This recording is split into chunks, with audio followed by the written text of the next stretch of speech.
ọ na-ege ntị anyị abịakwa n'ọzọ n'ofu akụkọ anwa iji wee na-agbalị okwu ụfọdụ na-esile ụmụaka anyị ike ma fagụsịa akwụkwọ chọọ ide ife a na-akpọ projekti na universities ma ụfọdụ ndị nọkwa na masters degrees ọ na-esukwukwalife ike. Ọnya bụ ife anyị bịara ka anyị na-agbalị ya obele obele. Ọ ya enyekwu aka ma ọ bụ na ndị ọzọkwa na-akụzi nkụzi bụ ndị Igbo n'ebe ọbụla onye na-akụzi pụtakwa na-agbalị ya etu anwa maka na asị na gidigidi bụ ugwu eze o nwere ka mkpịsị aka ara na mana eji na-ewucha imi ya bụ na nke anyị bụkwa na nke anyị ya na ebe anyị bịara taa na-enwe a bụ ịkọwa maka theoretical framework. Ụfọdụ ụmụ akwụkwọ ọ na-ebufe aka kedu ife bụ theoretical framework. Ana m eme ka anyị mmalụ na theoretical framework bụ na ị chọrọ ide academic writing wee bezie ife ị na-ede n'okwu ekwugolu before n'ife dịgolu already. Theoretical framework etu esi wee dekwa ebe a ka m gwa anyị agwa. A theoretical framework is a foundational review of existing theories that serves as a roadmap for developing the arguments you will use in your own work. Theories are developed by researchers to explain phenomena, draw connections, and make predictions.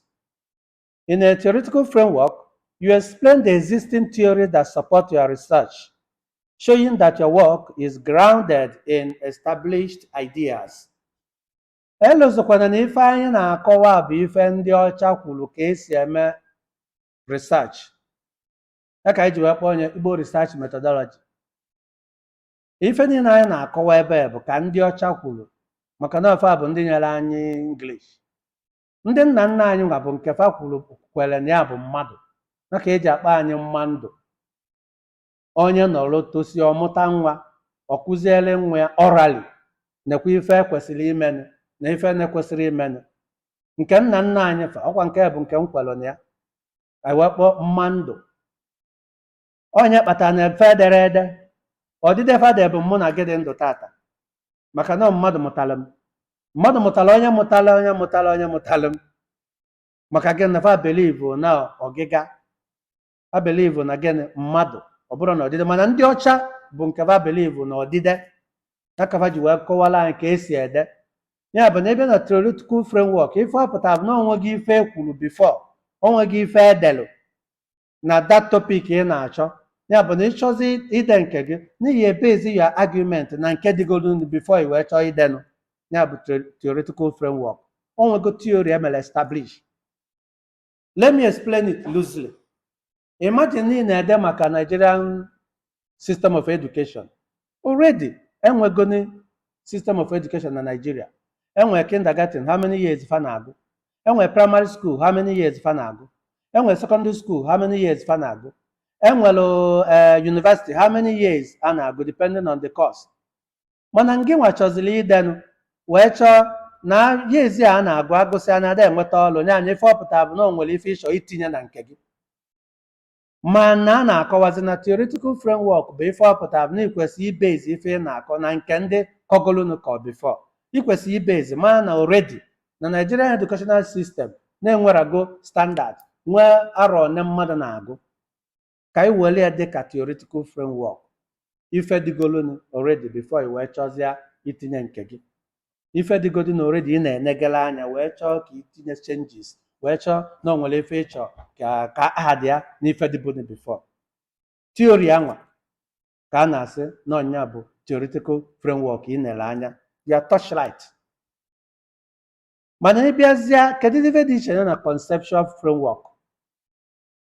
Conceptual framework is used in a research paper to explain the key concepts or variables and the relationship between them that need to be studied.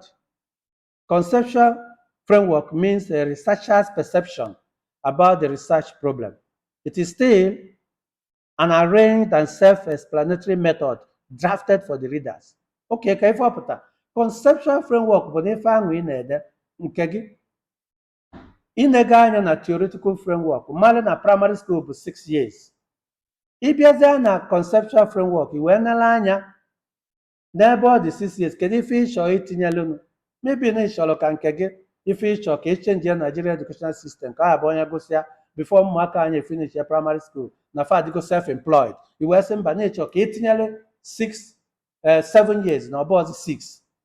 So mana abịazịa na nke gị anwa primary 1, primary 2, primary 3, primary 4, primary 5, primary 6, primary 7, o nwee efe itinyesitili ya bụ idea gị itinyelụ dị iche na nke theoretical framework ị na-egele anya, maka na theoretical framework adịgo already established, mana conceptual framework from their words, from your ideas, is na theoretical framework wee carve ya ka ife wee dị mma na society. Ka m wee nye na theoretical framework bụ nke onye ọzọ, conceptual framework bụ nke ngị nwa, ife ahụ ọbịa ka ibu n'uche.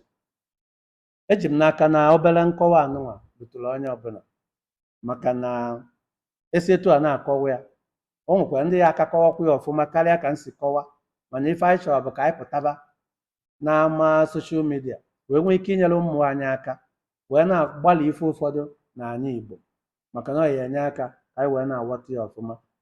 Ekenekwa m unu ndị Igbo.